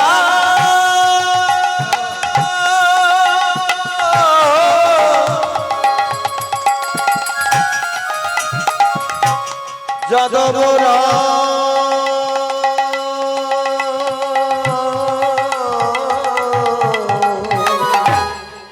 ভক্তমণ্ডলী মায়ের, এখানে আমাদের পদকর্তা কি সুন্দর লিখলেন দেখুন। কৃষ্ণ বলরাম শিক্ষা অর্জন করতে যাবে বলে পিতামাতাকে গিয়ে প্রণাম করছে, বলছে মা তোমাকে অনুমতি দিতে হবে, বাবা তোমাকে অনুমতি দিতে হবে। কেন না, আমরা এতদিন পর্যন্ত শিক্ষা অর্জন করিনি, বৃন্দাবনে ছিলাম, রাখাল বালকদের সঙ্গে খেলা করেছি, গরু চড়িয়েছি, রাখাল বালকদের এঁঠো সেবা করেছি, ওদেরকে কাঁধে চড়িয়েছি, আবার নিজেও কাঁধে চড়েছি। তাই এতদিন পর্যন্ত শিক্ষা অর্জন হয়নি, তাই আমাকে শিক্ষা অর্জন করতে হবে। তাই কৃষ্ণ বলরাম গিয়ে পিতামাতাকে প্রণাম করছে। ভক্তমণ্ডলী মায়েরা, ভগবান এই যে কৃষ্ণচন্দ্র পেছনে দেখছেন আপনারা যাকে, এই কৃষ্ণ কিনা পিতামাতাকে প্রণাম করছে। এখনকার দিনে ছেলে মেয়েরা দেখবেন যদি মায়ের গায়ে পা লেগে যায় না, এরকম প্রণাম করে না, আবার দেখবেন অথচ অনেক শিক্ষা লাভ করেছে, সে কলেজে পড়ে অথবা ইউনিভার্সিটিতে পড়ে, তবুও তাদের ব্যবহার হয় এরকম। বলছে না না না, যে শিক্ষা তোমাদের বিনয় ভাব নিয়ে আসে না, যে শিক্ষা তোমাদের মধ্যে শ্রদ্ধা ভাব জাগ্রত করে না, যে শিক্ষা তোমাকে সম্মান দিতে শেখায় না, সেটা শিক্ষা নয়। এই জন্যে প্রকৃত শিক্ষা দিতে হবে ছেলে মেয়েদের। শুধু পুঁথিগত বিদ্যা ডিগ্রি অর্জনের শিক্ষা দিলে হবে না, এমন শিক্ষা দিতে হবে যাতে করে সে প্রকৃত মানুষ হতে পারে। যদি তুমি পেতে চাও কিছু, আগে হও নিচু। যদি তুমি নিচু হতে না পারো, এই জগতের মানুষ তোমাকে কখনো কেউ শ্রদ্ধা করবে না। শ্রদ্ধা করবে কি? দেখবেন আপনাদের এলাকায় সেই মানুষকে সবচেয়ে বেশি ঘৃণা করা হয় কাকে না, অহংকারী মানুষকে, যার যত বেশি অহংকার থাকবে। আরে ভগবান তোমাকে দিয়েছে তাই তুমি কোটি টাকার মালিক হয়েছো, তা বলে তোমার বাড়ির পাশে যে সমস্ত মানুষগুলোর বেশি টাকা নেই তাদের সঙ্গে তুমি ভালো ব্যবহার করো না, ভালো করে কথা পর্যন্ত বলো না। দেখবে সবাই বলবে লোকটার টাকা আছে বটে, কিন্তু মানুষটা ভালো না। তুমি শিক্ষা অর্জন করেছো, তুমি শিক্ষিত হয়েছো, তা বলে তোমার বাড়ির পাশে যে মানুষগুলো শিক্ষা অর্জন করতে পারলো না বিভিন্ন কারণে, তুমি তাদের সঙ্গে ভালো করে কথাও পর্যন্ত বলো না, তাদের সঙ্গে কেউ ডাকলে তুমি তাদের কথাও শুনতেও পাও না। যদি এমনটা হয়, সবাই বলবে দেখেছো ছেলেটা লেখাপড়া শিখেছে বটে, কিন্তু মানুষ হলো না। আপনার শিক্ষা আছে অনেক, আপনার অর্থ অনেক আছে, তবুও যদি আপনার আশেপাশে যে সমস্ত মানুষের এই সামর্থ্য নেই, তাদেরকে গিয়ে দাদা ভাই আপনজন বলে কাছে টেনে নেন, তাদেরকে শ্রদ্ধা করেন, তাদেরকে ভালোবাসেন, তাদের প্রীতির বন্ধনটা বাঁধতে পারেন, দেখবেন সবাই বলবে দেখেছো ছেলেটার টাকা আছে, ছেলেটার লেখাপড়া আছে, কিন্তু কোনো অহংকার নাই গো, বাহ খুব ভালো ছেলে, খুব ভালো। এই জগতে সেই মানুষকে শ্রদ্ধা করে যার নত হওয়ার মানসিকতা থাকে। হ্যাঁ ভক্তমণ্ডলী মায়েরা, এই জন্যে শুধু শিক্ষা দেবেন না ছেলে মেয়েদের, এমন শিক্ষা দেবেন যে শিক্ষা পেলে তারা প্রকৃত মানুষ হতে পারে। বাবা ক্লাস 4 পাস, বাবা ছিল ক্লাস 4 পাস, চাকরি করতো প্রাইমারি স্কুলে। আগেকার দিনে বেতন পেয়েছে কত না, প্রত্যেক মাসে বেতন পেয়েছে 50 টাকা। আর ছেলে হয়েছে এমএ পাস, বিএড কমপ্লিট করে হাই স্কুলে চাকরি করে, তার বেতন হচ্ছে প্রত্যেক মাসে 50,000 টাকা। আচ্ছা, সে যদি মনে করে আমি বাবাকে প্রণাম করব কেন, হ্যাঁ বাবার চেয়ে লেখাপড়াও আমার বেশি, বাবার থেকে আমি বেশি টাকাও রোজগার করি, তাহলে বাবার থেকে শিক্ষাগত যোগ্যতাও আমার বেশি, আর টাকা পয়সাও আমার বেশি, রোজগারও বেশি করি, তাহলে বাবাকে প্রণাম করব কেন? আচ্ছা, এটা যদি কোনো মানুষ শুনতে পায়, সবাই বলবে দেখেছো ছেলেটা লেখাপড়া শিখেছে বটে, কিন্তু একটা গণ্ড মূর্খ তৈরি হয়েছে। এই জন্যে জড়জাগতিক শিক্ষা আমাদেরকে কি করে না, ভক্তির পথে বৈরী হয়ে থাকে অনেক সময়, সব ক্ষেত্রে নয়। তাই আমরা আমাদের সন্তানকে এই জড়জাগতিক শিক্ষা দেওয়ার সঙ্গে সঙ্গে আধ্যাত্মিক চেতনা, আধ্যাত্মিক শিক্ষাটাও দেব, তাহলে দেখবেন প্রকৃত মানুষ হতে পারবে। তাই কৃষ্ণ বলরাম প্রণাম করে বলছে, মা বাবা আমরা শিক্ষা অর্জন করার জন্য যাব, আমাকে অনুমতি দাও। আমায় অনুমতি দাও জননী, আমায় অনুমতি দাও জননী, অনুমতি দাও জননী, আমায় অনুমতি দাও জননী, বিদ্যায় অর্জন করি করিতে যাব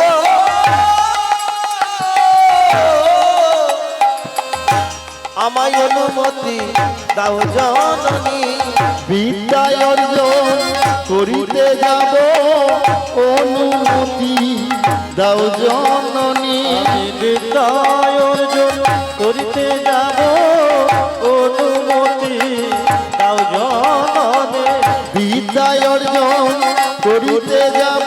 আমি আদি ধরি বিদায় গুরু গৌরবে বিদ্যায় অর্জন করতে যাব, আমি বিদ্যায় অর্জন করতে যাব, অনুমতি দাও জননী।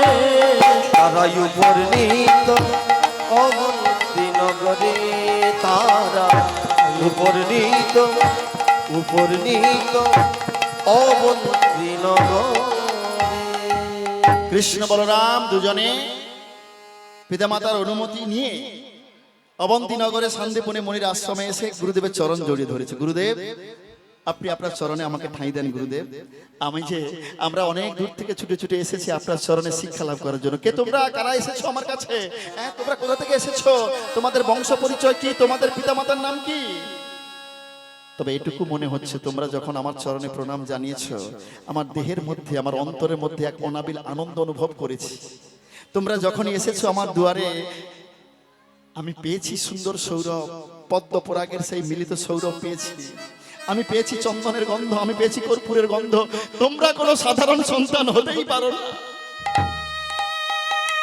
কারা এসেছো আজকে আমার কাছে শিক্ষা অর্জন করার জন্য? তোমরা কারা, কোথা থেকে এসেছো? বলরাম উঠে দাঁড়িয়ে বলছে, আমি হলাম বলরাম, এই ভাইটি হলো কৃষ্ণ। কৃষ্ণ এসেছে আজকে আমার দুয়ারে, কৃষ্ণ এসেছে আজকে আমার কাছে, কৃষ্ণ শিক্ষা অর্জন করার জন্য এসেছে। দয়াময়, তুমি কত কৃপাময়, তোমাকে কত ভক্ত বছরের পর বছর, যুগের পর যুগ ধরে ডেকেও পায় না, আর তুমি এসেছো আমার কাছে। আমি কি শিখেছি, তোমাকে কি শিক্ষা দেব? মনে মনে ভাবছি, আর নয়নের অশ্রু টপ টপ করে পড়ছে গোবিন্দের শ্রীচরণে। আমি তোমার আশীর্বাদে, তোমার কৃপায় যে শিক্ষা পেয়েছি, সেই শিক্ষাই তোমাকে আমি দেব। ঠিক আছে কৃষ্ণ বলরাম, তোমরা আমার এই আশ্রমে থাকবে আর শিক্ষা অর্জন করবে। তোমরা ভাববে আমি তোমাদের পিতা, তোমাদের কোনো সমস্যা হলে আমাকে এসে জানাবে। শিক্ষা শুরু হয়ে গেল। বলরাম তুমি কি শিক্ষা অর্জন করবে? ধনুর্বিদ্যা। কৃষ্ণ তুমি কি শিক্ষা অর্জন করতে চাও? 64 কলা বলা। ঠিক আছে, মনোযোগ সহকারে শিক্ষা অর্জন করো তোমরা। গুরুদেবের আশ্রমে যখন শিক্ষা অর্জন করে, তাদের মধ্যে একজন বন্ধু হয়ে গেল সুদামা। যখন শিক্ষা অর্জন করে, অসংখ্য শিক্ষার্থীদের মাঝখানে গুরুমা আড়াল থেকে দেখে কৃষ্ণকে। কৃষ্ণ জানো, তুমি আসার আগে আমার এই হৃদয়টা মরুভূমি ছিল, আমার হৃদয়টা মরুভূমি ছিল। তুমি আসার পরে যেন মরু হৃদয়ে প্রাণের সঞ্চার হয়েছে গো। দেখতে দেখতে 64 দিন গত হয়ে গেল। কৃষ্ণ এসে বলছে, গুরুদেব আমাদের শিক্ষা সমাপন হয়েছে গুরুদেব, এবারে যে আমাদের যেতে হবে। কি বলছো কৃষ্ণ? কৃষ্ণ তুমি চলে যাবে কৃষ্ণ? জানো আমরা কি তোমাকে ভালোবাসতে পারিনি বলো কৃষ্ণ? না বাবা, ভীষণ ভালোবাসো তুমি, আমি জানি, কিন্তু আমাকে যে যেতে হবে। বাবা আমি দক্ষিণা দিতে চাই, বলুন আপনি কি দক্ষিণা পেতে চান? কি বলছো কৃষ্ণ? তুমি আমাকে বাবা বলছো, বাবা কখনো সন্তানের কাছে দক্ষিণা নিতে পারে? কৃষ্ণ তুমি জানো না তোমার গুরুমা তোমাকে কত ভালোবাসে। তুমি তোমার গুরুমাকে ছেড়ে যেতে পারবে? তুমি যখন অসংখ্য শিক্ষার্থীদের মাঝখানে বসে শিক্ষা অর্জন করো না, তোমার গুরুমা আড়াল থেকে তোমার দিকে তাকিয়ে থাকে, আর আমাকে পরে বলে জানো কৃষ্ণকে আমরা পেয়েছি। কৃষ্ণ যখন আমাকে মা বলে, আমার মনে হয় আমার জীবনের সমস্ত সুখ শান্তি ওই ওর মা ডাকের মধ্যে রয়েছে। আমাদের মধুমঙ্গলকে আমরা হারিয়েছি, কিন্তু কৃষ্ণ যখন আমাকে মা বলে ডাকে, আমার মনে হয় আমাদের মধুমঙ্গল আমাকে ডাকছে। জানো কৃষ্ণ, তোমার কথা সব সময় তোমার গুরুমা আমার কাছে বলে, তোমাকে পেয়ে আমরা ধন্য হয়েছি, তুমি আমাদের ছেড়ে চলে যেও না কৃষ্ণ। বাবা, আমাকে তো যেতে হবে, আমার জন্মদাত্রী পিতামাতার কাছে আমাকে ফিরে যেতে হবে। তবে আমি দক্ষিণা দিতে চাই। তুমি কাঁদছো বাবা? ঠিক আছে ঠিক আছে। আচ্ছা, আমার গুরুমা যদি যেতে দেয় তুমি যেতে দেবে তো? বলো বলো বাবা, তুমি যেতে দেবে? ঠিক আছে, তোমার গুরুমা যদি তোমাকে যেতে দিতে পারে আমি তোমাকে যেতে দেব। গুরুমা রন্ধনশালায় রন্ধন করছিলেন, এমন সময় কৃষ্ণ বলরাম ছুটে এসে বলছে, মা কৃষ্ণ, এখনো রন্ধন সমাপন হয়নি, যাও একটু খেলা করে এসো। না মা, আজকে তোমার কাছে একটা অনুমতি চাইতে এসেছি। কি অনুমতি চাইতে এসেছো কৃষ্ণ? মাগো, সেই কতদিন হয়ে গেল আমরা এসেছি, এবারে যে আমাদের যেতে হবে। কি বলছো? তুমি চলে যাবে কৃষ্ণ? কৃষ্ণ, তুমি আমাদের ছেড়ে চলে যাবে? না না কৃষ্ণ, তুমি আমাদের ছেড়ে যেও না। তুমি ছাড়া এই জগতে আমার আপন বলে আর কেউ নাই। কানাই মোদের ছেড়ে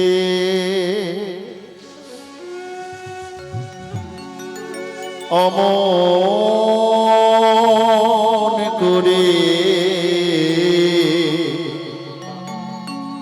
যাসনে রে চলে। কানাই মোদের ছেড়ে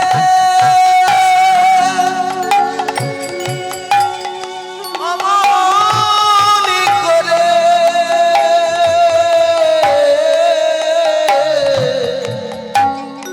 যাসনি রে চলে। মোদের ছেড়ে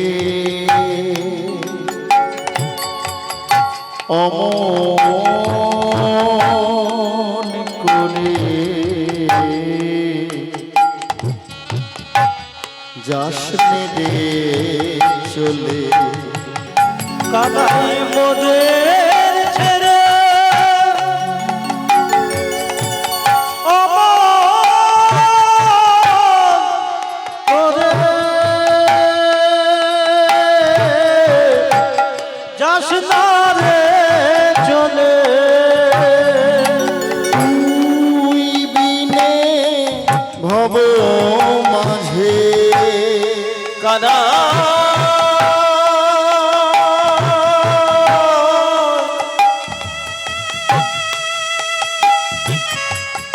ওরে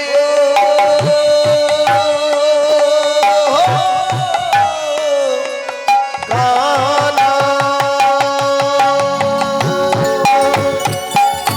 তুই বিনে ভব মাঝে কানাই তুই বিনে ভব মাঝে মোদে আপন কেহ না।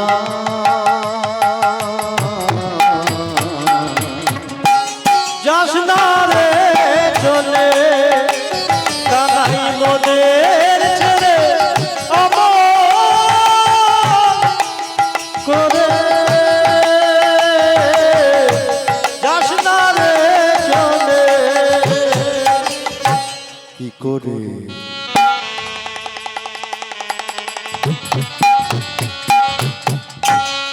রহিব ঘরে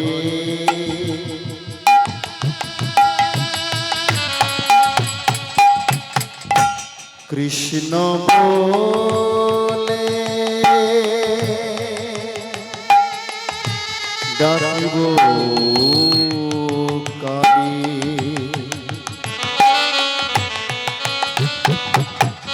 কানাই কিভাবে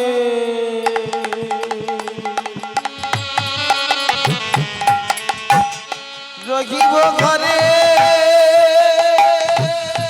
কানাই কিছু ন বলে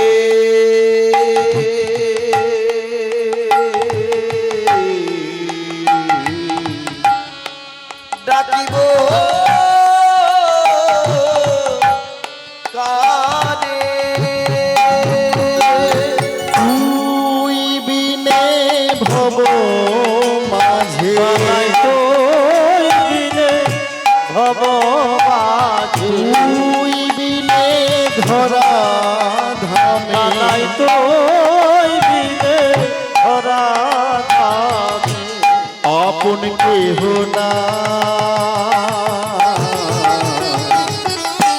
যাস না রে চলে কানাই মোদের ছেড়ে অমন করে যাস না রে চলে যাস না রে চলে কানাই মোদের প্রেমানন্দে হরি হরি কানাই যাস না রে চলে মা, মা তুমি অমন করে কেঁদো না মা। আমি বুঝতে পেরেছি তোমার মনের দুঃখ, তোমার মনের বেদনা, তোমার মনের কষ্ট। আচ্ছা মা, আমি যদি তোমার সেই হারানো পুত্রকে তোমার কাছে ফিরিয়ে দিই তাহলে আমায় যেতে দেবে বলো? কৃষ্ণ, তোমাকে পেলে এই জগতের মানুষ কি হারাতে চায়? হারাতে চায় না। তোমাকে যে পাবে সে কোনোদিন হারাবে না। কিন্তু তোমাকে বেঁধে রাখার মতো শক্তি যখন আমার নাই, তোমাকে পাওয়ার যখন সেই ক্ষমতা আমার নেই, সেই ভালোবাসা আমার নাই, তুমি যখন চলেই যাবে তাহলে তুমি আমার সেই হারানো পুত্রকে আমার কাছে ফিরিয়ে দাও। আমি আমার এই মধুমঙ্গলকে যখন দর্শন করব আমি ভাববো আমার সামনে কৃষ্ণ রয়েছে। ঠিক আছে মা। মাকে প্রণাম করে, গুরুদেবকে প্রণাম করে এলেন প্রভাসের কুলে। সেখানে পেল না গুরুদেবের পুত্রকে, এলো একদম জমদুয়ারে। জমদুয়ারে এসে যম মহারাজকে বলছে, মহারাজ আমার গুরুপুত্রকে ফিরিয়ে দিতে হবে। সে কি করে সম্ভব? আপনার গুরুপুত্র তো অন্য জায়গায় জন্মগ্রহণ করেছে, আমি কিচ্ছু শুনতে চাই না। আমি কথা দিয়েছি আমার গুরুদেবকে আমি ফিরিয়ে দেব বলে। তাই দুজন সৈন্যকে পাঠিয়ে সেই পুত্রের সূক্ষ্ম দেহটাকে ফিরিয়ে নিয়ে এলেন। ভগবান কৃষ্ণচন্দ্র মধুমঙ্গলের মতো করে সুন্দর একটা সন্তানকে সৃজন করলেন, আর সৃজন করে তার মধ্যে প্রাণদান নিজেই করলেন। প্রাণদান করে সেই সন্তানকে নিয়ে এসে গুরুদেবের চরণে বলছে, গুরুদেব চিনতে পেরেছেন এই সন্তানকে? আপনি এই সন্তানকে চিনতে পেরেছেন? দেখুন তো, একই কৃষ্ণ, এ যে আমাদের মধুমঙ্গল, কোথায় ছিল? তুমি কোথা থেকে নিয়ে এসেছো? গুরুদেব, আজকে এই হারানো সন্তানকে তোমার চরণে ফিরিয়ে দিয়ে আমি গুরু দক্ষিণা দিলাম, গুরু দক্ষিণা দিলাম, গুরু দক্ষিণা দিলাম। ভক্তমণ্ডলী মায়েরা, ভগবানের কাছে অসম্ভব বলে কিচ্ছু আছে? কিচ্ছু নাই। এই যে কখন বৃষ্টি হবে, কখন বৃষ্টি হবে না। কিছুদিন আগে যখন বৃষ্টি হয়েছিল আপনাদের মনটা খারাপ হয়ে গেছিল না? সারা বছর ধরে, কতদিন ধরে আমাকে ফোন করেছেন, কতদিন আগে থেকে ফোন করেছেন দাদা, যে এরকম একটা হরিবাসর হবে, আপনাকে আসতে হবে, এরকম ভক্ত সমাগম হবে। যখন বৃষ্টি হয়েছিল সবার মনটা খারাপ হয়ে গিয়েছিল। কিন্তু কখন বৃষ্টি হবে কখন হবে না, হু ইজ ডিসাইডেড? কে নির্ধারণ করে? কে নির্ধারণ করে? নদীতে কখন জোয়ার হবে কখন ভাটা হবে কে নির্ধারণ করে? নদীতে কখন বান আসবে কখন বন্যা হবে কে নির্ধারণ করে গো? কখন ভূমিকম্প হবে কখন খরা হবে কে নির্ধারণ করে? সব ভগবান, তাই না? আবার কখন আয়লা আসবে, লায়লা আসবে, ফণী আসবে, সেও কিন্তু ভগবান নির্ধারণ করে। তাই ভক্তমণ্ডলী মায়েরা, আজকে লীলা আমার এখানে বিশ্রাম করলাম। খুব ভালো লাগলো আপনাদের সামনে এসে, সত্যি আমার মন ভরে গেছে। আজকে সাউন্ড দাদাও দারুণ সাউন্ড দিয়েছেন, খুব ভালো, মানে কোনো কথা হবে না, এত ভালো সাউন্ড খুব কম আমরা পাই। আচ্ছা, মাইক ম্যানের জন্য একবার সবাই মিলে নিতাই গুরু গৌর প্রেমানন্দে হরি হরি বল। ভক্ত আর ভগবানের মিলন হইল, ভক্ত আর ভগবানের মিলন হইল, ভক্ত আর ভগবানের মিলন হইল, ভক্ত আর ভগবানের মিলন হইল। চাঁদ বদনে ভক্তগণ হরি হরি বলো, চাঁদ বদনে ভক্তগণ হরি হরি বলো। জয় সচিনন্দন জয় গৌর হরি, জয় সচিনন্দন জয় গৌর হরি। বিষ্ণুপ্রিয়ার প্রাণনাথ নদিয়া বিহারী, বিষ্ণুপ্রিয়ার প্রাণনাথ নদিয়া বিহারে। হরি বল হরি বল হরি বল হরি বল। জয় গৌর হরি নিতাই গুরু গৌর প্রেমানন্দে উলুধ্বনি শঙ্খধ্বনি হরি হরি বল। হরি বল হরি বল হরি বল হরি হরি বল। আজকে সবাইকে অসংখ্য ধন্যবাদ। ওনারা তো পরিশ্রম করে আপনাদের হরিবাসটাকে সুন্দর করার চেষ্টা করেন এবং আমার সম্মত ব্যয়ভারও বহন করেছেন, যেটা যতদূর আমি শুনেছি। তো যাই হোক, আজকে ওনারা অনুরোধ করেছেন একটা ভজন গাইতে হবে, ওনাদের জন্য একটা ভজন আমি গাইছি। তাই তো হবে নাকি? আনন্দ হবে তো নাকি? বাহ, চলুন তো। রাধে রাধে রাধে রাধে জপা করো কৃষ্ণ নামে রস পিয়া করো সবাই মিলে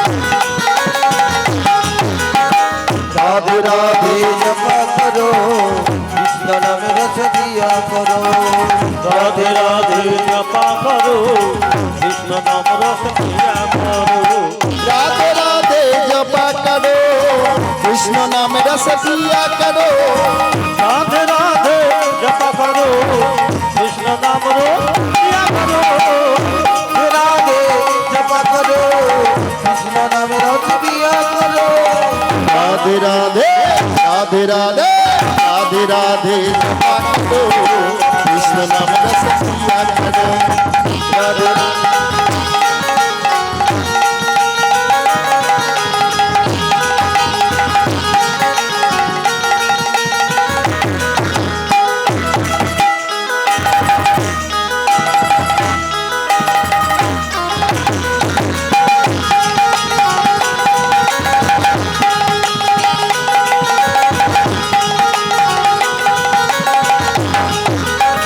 राधे देंगी तुमको शक्ति मिलेगी तुमको कृष्ण की भक्ति राधे देंगी तुमको शक्ति मिलेगी तुमको राधे देंगे तुमको शक्ति मिलेंगे तुमको कृष्ण भक्ति राधे देंगी तुमको शक्ति मिलेगी तुमको कृपा दृष्टि बरसाया करो राधे राधे जपा करो दया करो राधे राधे जपा करो